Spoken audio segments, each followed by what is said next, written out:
Hey, it's chapter 11 of Matilda.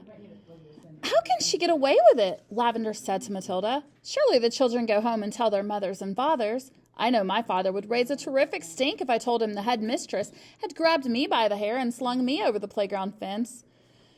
No, he wouldn't, Matilda said, and I'll tell you why. He simply wouldn't believe you. Of course he would. He wouldn't, Matilda said. And the reason is obvious. Your story would sound too ridiculous to be believed, and that is the Trunchbull's great secret. What is? Lavender asked. Matilda said, never do anything by halves if you want to get away with it. Be outrageous.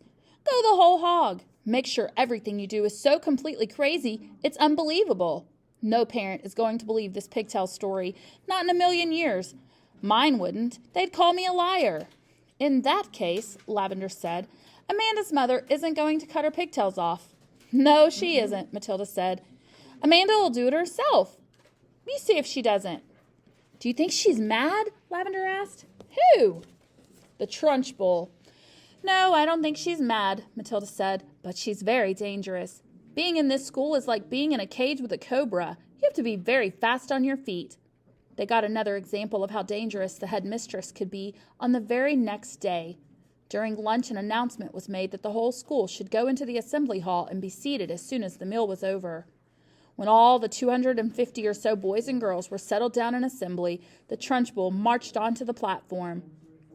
None of the other teachers came in with her. She was carrying a riding crop in her right hand. She stood up there on center stage in her green breeches with legs apart and riding crop in hand, glaring at the sea of upturned faces before her. What's going to happen? Lavender whispered. I don't know, Matilda whispered back. The whole school waited for what was coming next. Bruce Bogtrotter, the Trunchbull barked suddenly. Where's Bruce Bogtrotter? A hand shot up among the seated children. Come up here, the Trunchbull shouted, and look smart about it. An 11-year-old boy who was decidedly large and round stood up and waddled briskly forward. He climbed up on the platform. Stand over there, the Trunchbull ordered, pointing. The boy stood on one side. He looked nervous. He knew very well he wasn't up there to be presented with a prize. He was watching the headmistress with an exceedingly weary eye, and he kept edging further and further away from her with little shuffles of his feet, rather as a rat might edge away from a terrier that's watching it from across the room. His plump, flabby face had turned gray with fearful apprehension. His stockings hung about his ankles. This clot, boomed the headmistress, pointing the riding crop at him like a rapier. This blackhead, this foul carbuncle, this poisonous pustule that you see before you is none other than a disgusting criminal, a denizen of the underworld, a member of the mafia. Who, me? Bruce Bogtrotter said, looking genuinely puzzled.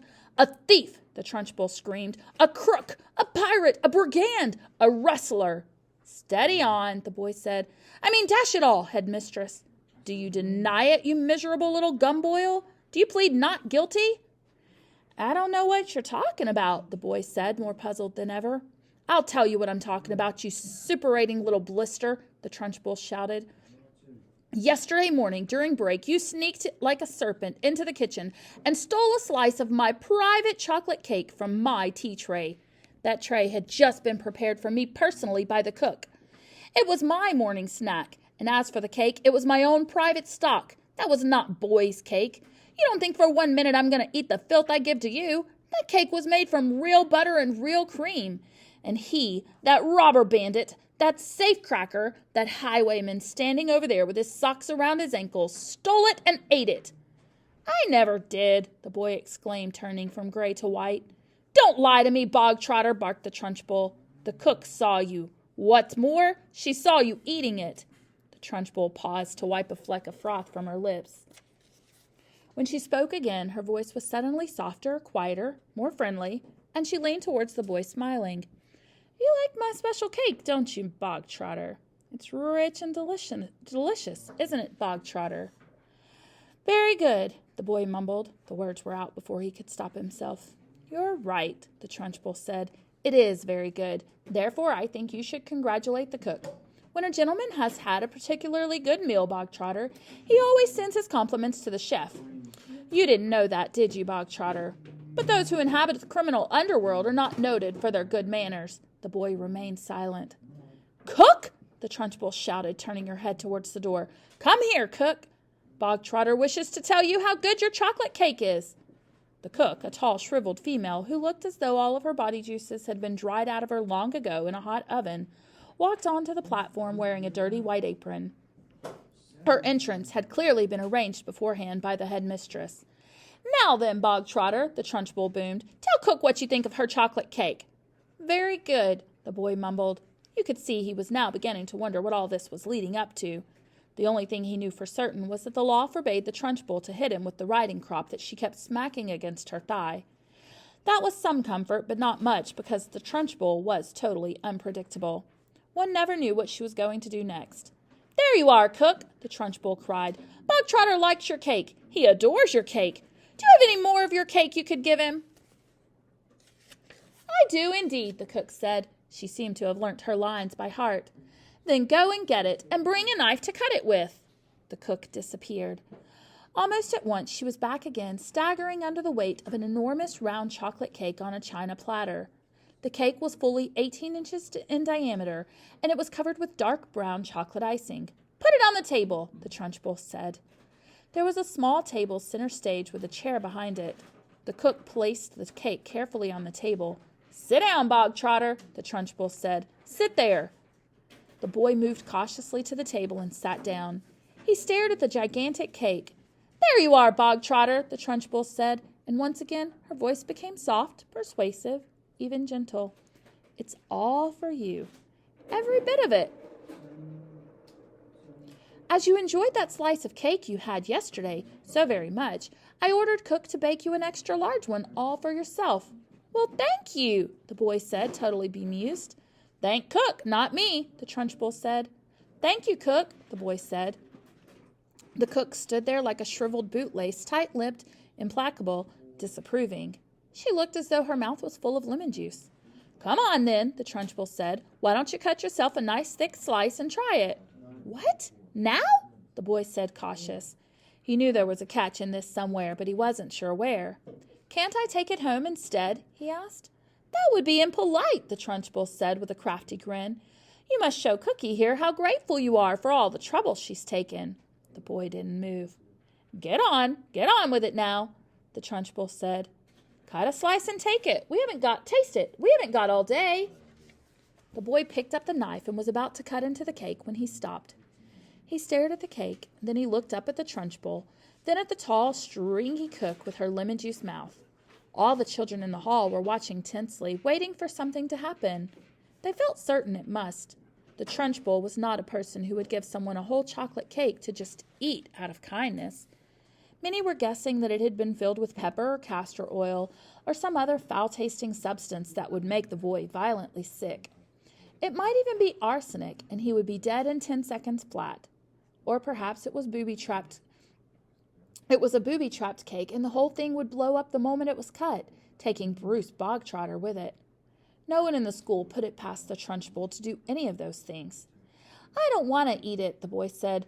Taste it, you little brat, the Trunchbull said. You're insulting the cook.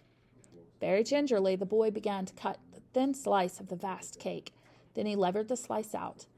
Then he put down the knife and took the sticky thing in his fingers and started very slowly to eat it. It's good, isn't it? The Trunchbull asked. Very good, the boy said, chewing and swallowing. He finished the slice. Have another, the Trunchbull said. That's enough, thank you, the boy murmured. I said have another, the Trunchbull said, and now there was an altogether sharper edge to her voice. Eat another slice. Do as you're told. I don't want another slice, the boy said. Suddenly, the Trunchbull exploded. Eat! She shouted, banging her thigh with the riding crop. If I tell you to eat, you'll eat. You wanted cake, you stole cake, and now you've got cake. What's more, you're going to eat it. You do not leave this platform, and nobody leaves this hall until you've eaten the entire cake that's sitting there in front of you. Do I make myself clear, Bog Trotter? Do you get my meaning? The boy looked at the Trunchbull. Then he looked down at the enormous cake. Eat! Eat! Eat! The Trunchbull was yelling. Very slowly, the boy cut himself another slice and began to eat it. Matilda was fascinated. Do you think he can do it? She whispered to Lavender. No, Lavender whispered back. It's impossible. He'd be sick before he was halfway through. The boy kept going. When he had finished the second slice, he looked at the Trunchbull, hesitating. "Eat," she shouted. "Greedy little thieves who like to eat cake must have cake. Eat faster, boy. Eat faster. We don't want to be here all day. And don't stop like you're doing now. Next time you stop before it's all finished, you'll go straight into the chokey, and I shall lock the door and throw the key down the well." The boy cut a third slice and started to eat it. He finished this one quicker than the other two, and when that was done, he immediately picked up the knife and cut the next slice. In some peculiar way, he seemed to be getting into his stride. Matilda, watching closely, saw no signs of distress in the boy yet. If anything, he seemed to be gathering confidence as he went along. "He's doing well," she whispered to Lavender. "He'll be sick soon," Lavender whispered back. "It's going to be horrid." When Bruce Bogtrotter had eaten his way through half of the entire enormous cake, he paused for just a couple of seconds and took several deep breaths. The Trunchbull stood with hands on hips, glaring at him. "Get on with it," she shouted. "Eat it up." Suddenly the boy let out a gigantic belch, which rolled around the assembly hall like thunder. Many of the audience began to giggle. "Silence!" shouted the Trunchbull. The boy cut himself another thick slice and started eating it fast. There were still no signs of flagging or giving up. He certainly did not look as though he was about to stop and cry out, I can't eat any more. I'm going to be sick." He was still in the running. And now a subtle change was coming over the 250 watching children in the audience. Earlier on, they had sensed impending disaster. They had prepared themselves for an unpleasant scene in which the wretched boy stuffed to the gills with chocolate cake would have to surrender and beg for mercy. And then they would have watched the triumphant Trunchbull forging more and still more cake into the mouth of the gasping boy. Not a bit of it. Bruce Bogtrotter was 3/4 of the way through and still going strong. One sensed that he was almost beginning to enjoy himself. He had a mountain to climb, and he was jolly well going to reach the top or die in the attempt. What is more, he had now become very conscious of his audience and how they were all silently rooting for him. This was nothing less than a battle between him and the mighty Trunchbull. Suddenly someone shouted, "Come on, Brucey, you can make it!" The Trunchbull wheeled round and yelled, "Silence!" The audience watched intently. They were thoroughly caught up in the contest. They were longing to start cheering, but they didn't dare. "I think he's going to make it," Matilda whispered. "I think so too," Lavender whispered back. "I wouldn't have believed anyone in the world could eat a whole cake of that size." "The Trunchbull doesn't believe it either," Matilda whispered. "Look at her. She's turning redder and redder. She's going to kill him if he wins." The boy was slowing down now. There was no doubt about that. But he kept pushing the stuff into his mouth with the dogged perseverance of a long-distance runner who has sighted the finishing line and knows he must keep going. As the very last mouthful disappeared, a tremendous cheer rose up from the audience, and children were leaping onto their chairs and yelling and clapping and shouting, "Well done, Brucey! Good for you, Brucey! You've won a gold medal, Brucey!" The Trunchbull stood motionless on the platform.